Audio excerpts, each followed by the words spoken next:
For every VTuber agency that claimed to protect its talents, there was another accused of silencing, exploiting, or even doxing them. These are the most hated VTuber companies of all time.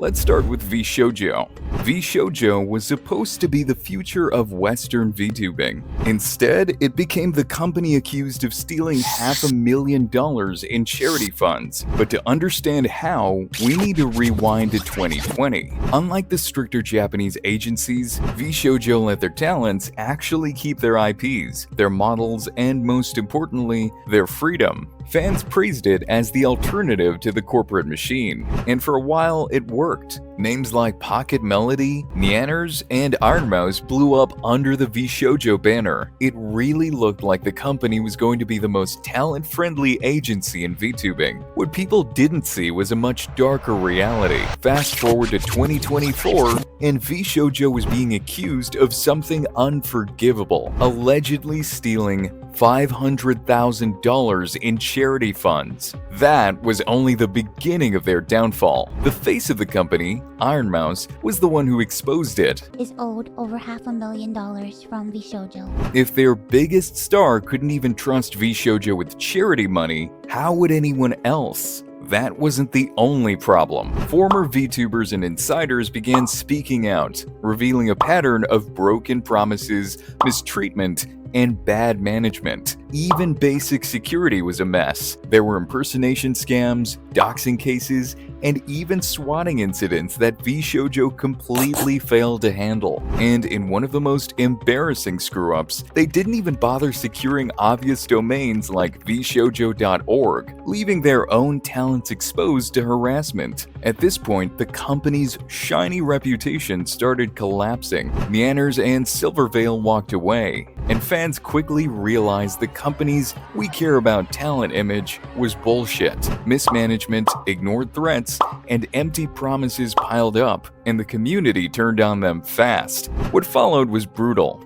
Fans flooded forums with criticism, ex-members spoke up, and even loyal supporters began questioning if VShojo had ever been the paradise it claimed to be. The scandals drowned out every positive, leaving nothing but mistrust and betrayal. Scandals weren't new to the scene, but Nijisanji EN took things to another level. Nijisanji EN was once seen as the bridge between Japanese VTubing and the Western market. But behind the polished streams and fan celebrations, one controversy changed everything. The breaking point was Selen Tatsuki. Reports emerged that she had been harassed and mistreated inside the company. She poured her energy into building her brand, yet Nijisanji seemed to care more about profits than the well-being of its own talents. Things turned dark when Selen tried to take her own life and was hospitalized, only for the company to later release a cold corporate statement announcing her termination, even calling her financially negligible in the process. That single phrase enraged fans, who felt the company was treating her as disposable rather than a human being. Worse still, the company ignored her struggles.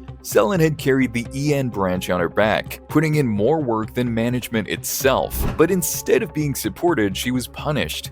The official statement was full of holes. It was vague, defensive, and downright insulting.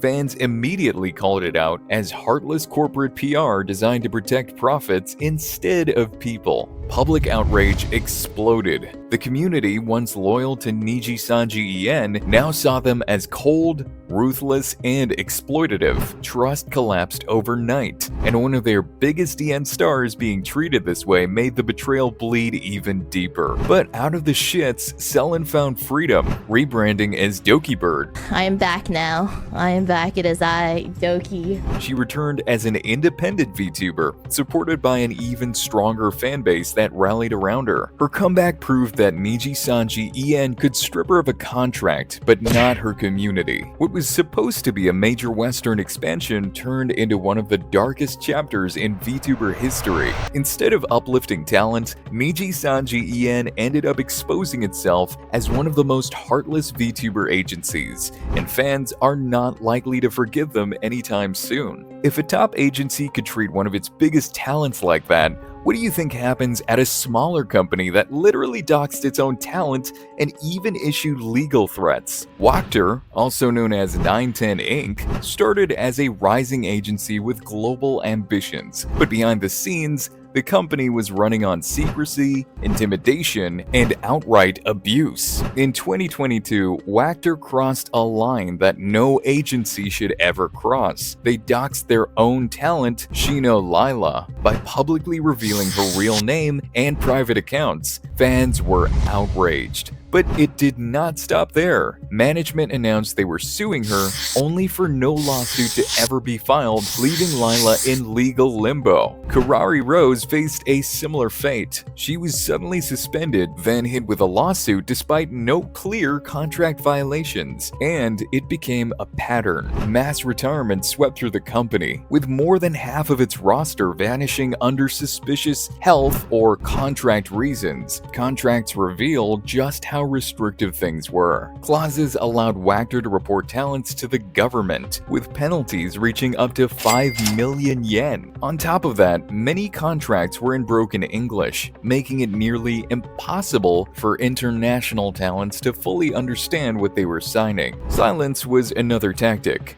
Talents often disappeared on hiatus and never returned, with WACTOR giving no updates to fans. The result? WACTOR quickly earned the label of a black company, a Japanese term for abusive and exploitative workplaces. Fans distrusted the agency, especially after the doxing of Laila and the legal threats that followed. WACTOR just kept losing people, with constant graduations, retirements, and lawsuits. Even loyal fans admitted the agency felt more like a prison than a home for creators. To be fair, WACTOR was not always seen this way. In 2021, it started gaining a lot of attention in the Spanish-speaking VTuber market. Shino Laila herself reached 100,000 subscribers in just 5 months, showing the potential of multilingual talents. The company gave exposure to creators across South America and helped globalize the VTuber industry. Unfortunately, that early promise was completely overshadowed by scandals and betrayals. WACTOR could have been remembered as a pioneer in global VTubing. Instead, its legacy is one of doxing, intimidation,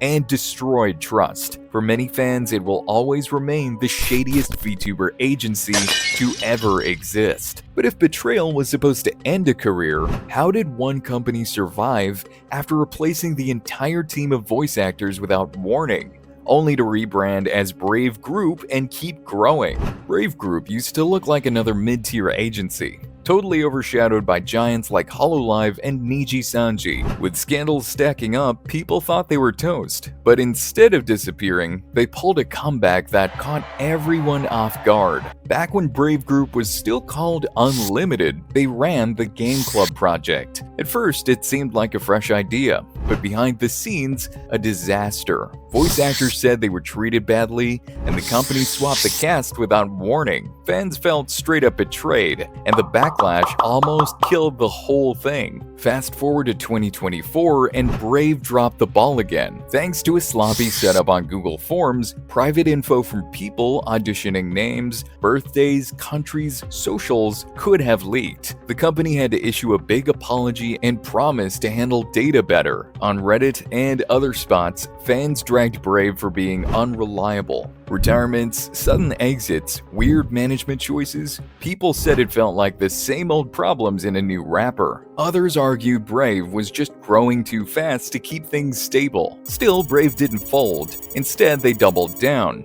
They kept pushing new projects and even scooped up Idol Corp in 2024. Suddenly, they weren't just surviving, they were flexing as one of the biggest growing VTuber agencies outside the big two. Brave Group's story is messy. Early flops, data leaks, and fans losing trust, but also bold moves, surprise wins, and a shot at global relevance. Whether they're glow-up material or just recycling old mistakes, that's up to the community to decide. Meanwhile, there was an agency that never got that second chance.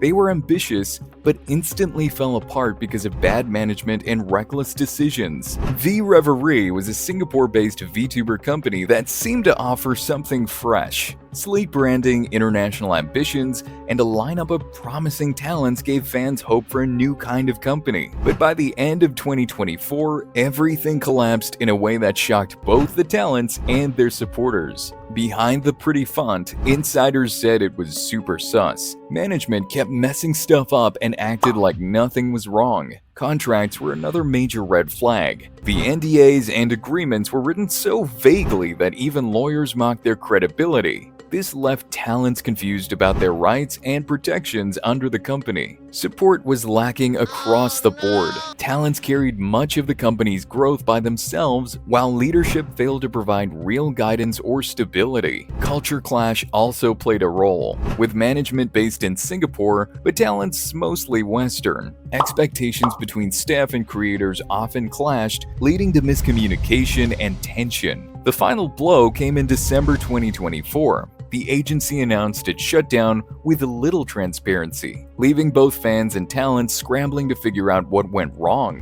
V Reverie was once praised for its sleek and professional image, but after the shutdown, it was quickly exposed as unstable and poorly managed. Former talents revealed that conditions behind the scenes were much worse than fans ever realized. The revelations crushed the agency's credibility and turned what looked like a rising star into a giant red flag. Fans were disappointed. Many saw V Reverie's shutdown as another case of a company caring more about its image than its creators. The closure only made people trust agencies even less. Despite its failures, V Reverie gave a platform to new talents who might not have gained exposure otherwise. Many of those creators have since continued independently, carrying their communities forward. The agency also promised professionalism and international reach, aiming to connect audiences across regions. While the execution failed, the vision showed the growing ambition of smaller VTuber agencies. And even now, some fans remain supportive of the ex-V Reverie talents,